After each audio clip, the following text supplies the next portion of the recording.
বক্তাদের কাছ থেকে মাইক কেড়ে নিয়ে স্টেজ থেকে ঘাল ধরে বের করে দিয়ে চিল্লায় বলেন ঠিক না বেটি?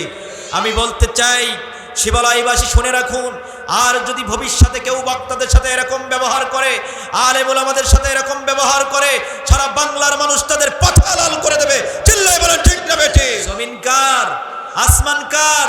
তাহলে তার জমিনে তার স্লোগান হবে, কোন নাস্তিক বাম যদি বাধা দিতে আসে তার হাতকে ভেঙে দিতে হবে। চিল্লায় বলেন ঠিক না বেটি? কারা কারা রাজি আছেন দুই হাত তুলে আল্লাহকে দেখান।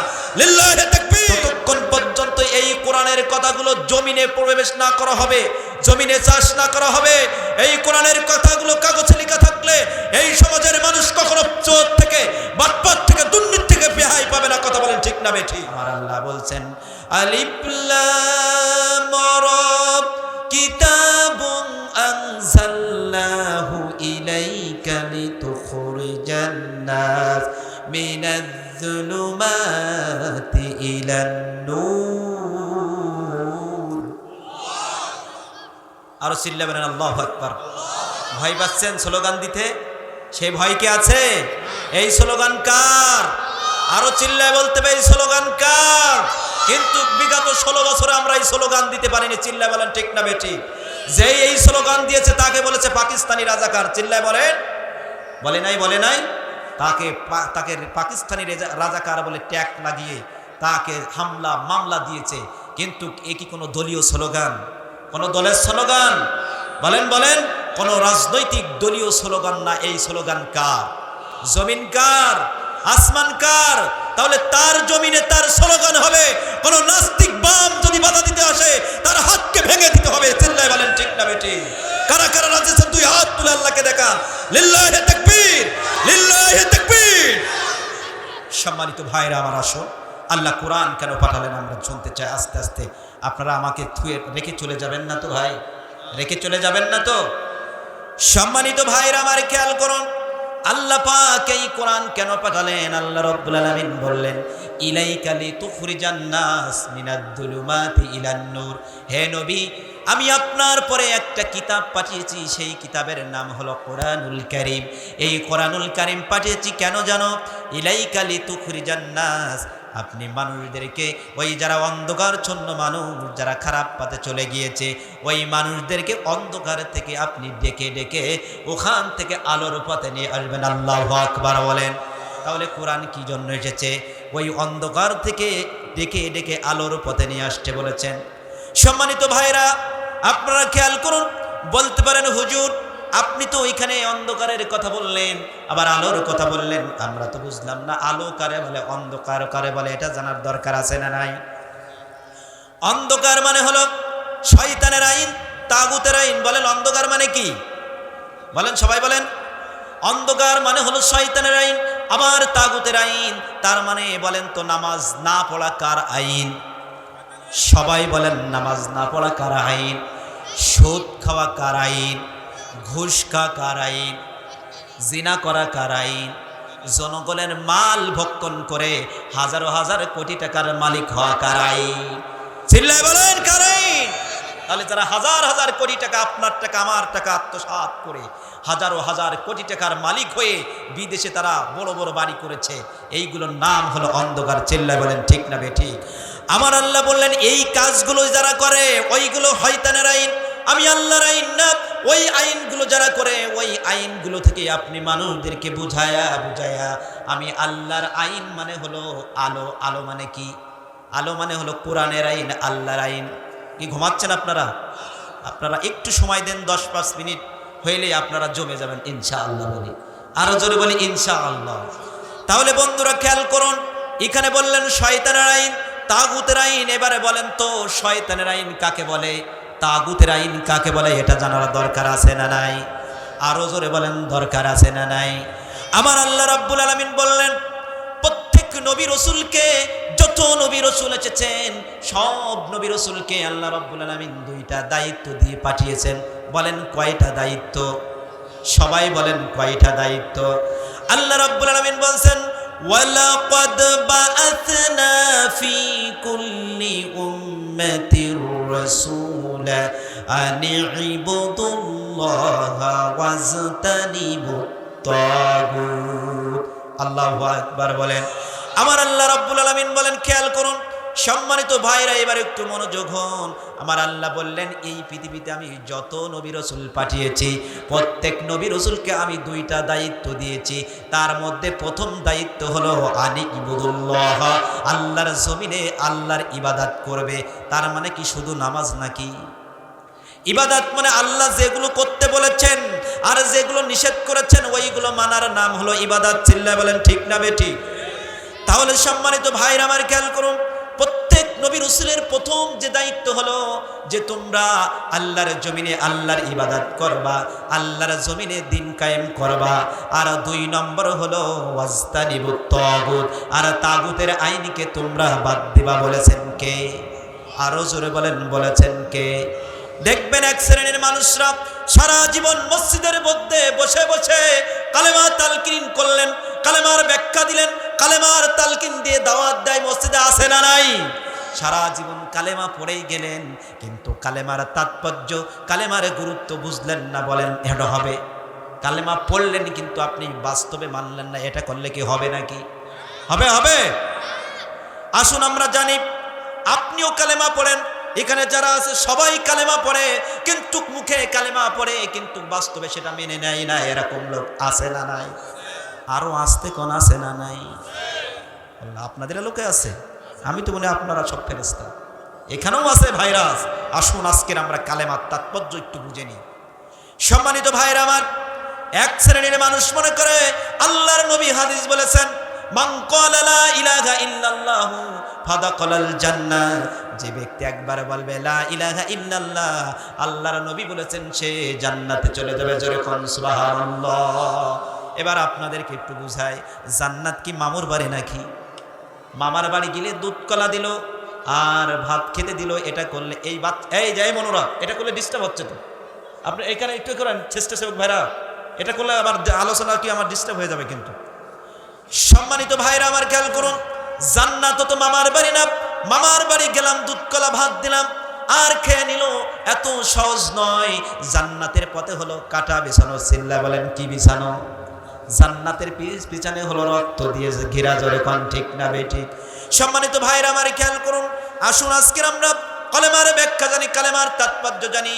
আমরা সবাই তালকিন করি, কালেমা পড়ি আর বলি লা ইলাহা ইল্লাল্লাহু মুহাম্মাদুর রাসূলুল্লাহ, কিন্তু এই কালেমার অর্থ কি, কালেমার ব্যাখ্যা কি? এবার আসুন জানি আমরা একটু। আল্লাহ রাব্বুল আলামিন এর এই কালেমার মধ্যে কি বলছে, আমরা কি স্বীকার করছি আর একটু জানুন। আমরা বলছি আল্লাহ ছাড়া কোনো মাবুদ নাই। কি নাই?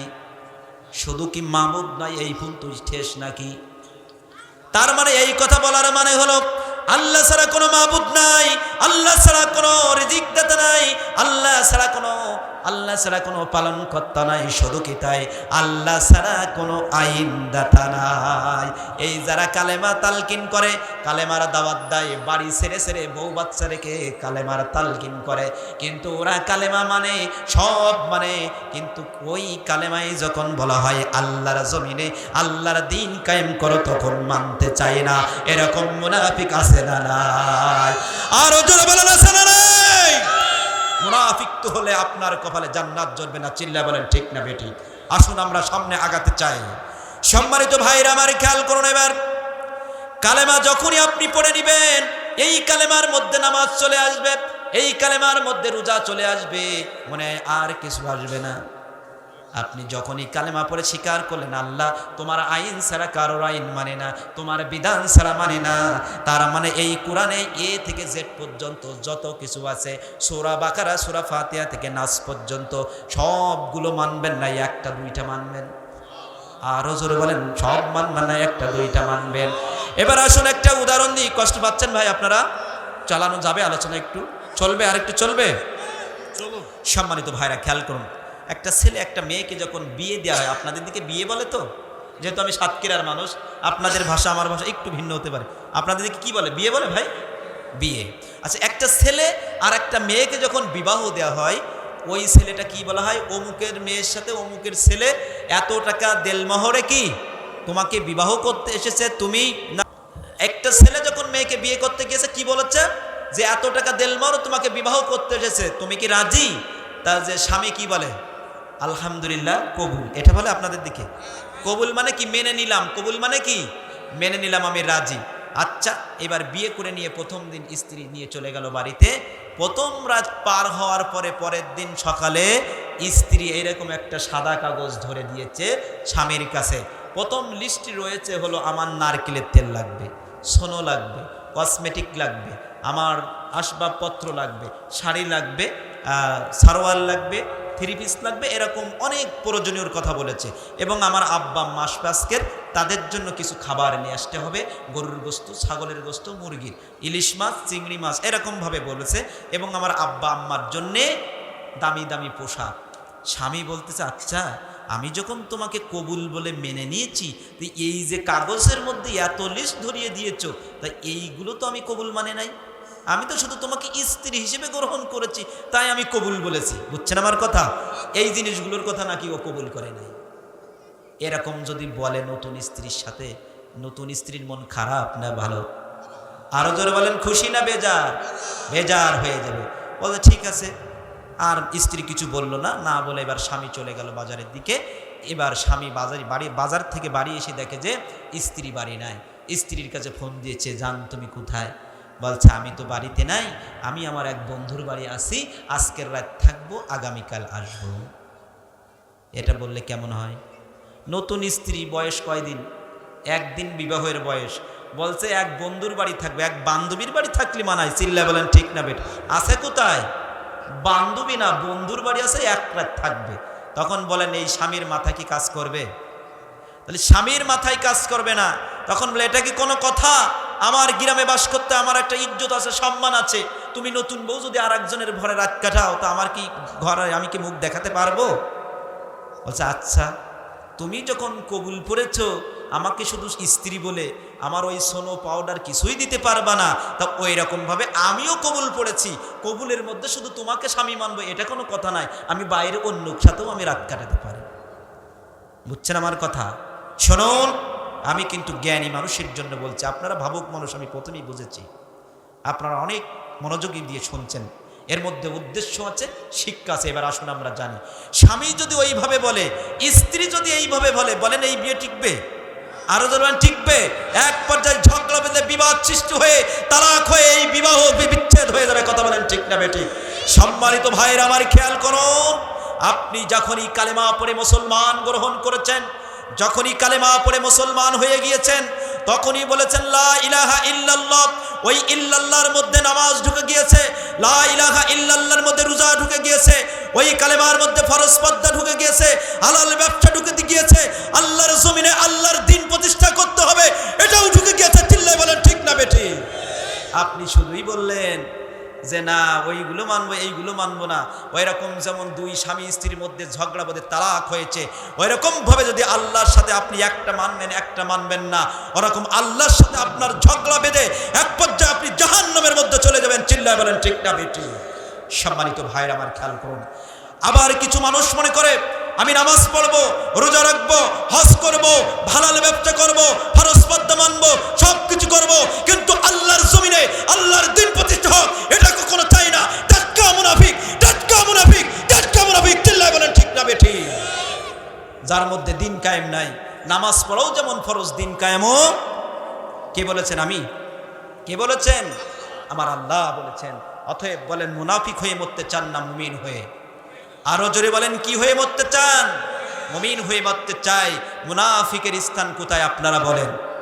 আরো জোরে বলেন, মুনাফিকের স্থান কোথায়? মুনাফিকের স্থান জাহান্নামে। কি শুধু জাহান্নামের একেবারে তলদেশ, নিম্নটার মধ্যে। চিল্লায় বলেন ঠিক না বেঠিক? সম্মানিত ভাইরা, আমি আপনাদের কাছে একটা প্রশ্ন করতে চাই, আপনারা উত্তর দিবেন জ্ঞানী মানুষের মতো।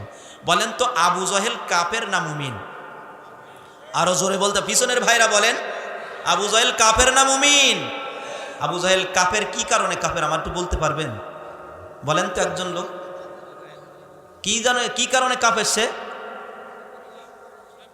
আল্লাহর কোরআনে বাধা দেওয়ার কারণে। কথা বলেন ঠিক না বেঠিক?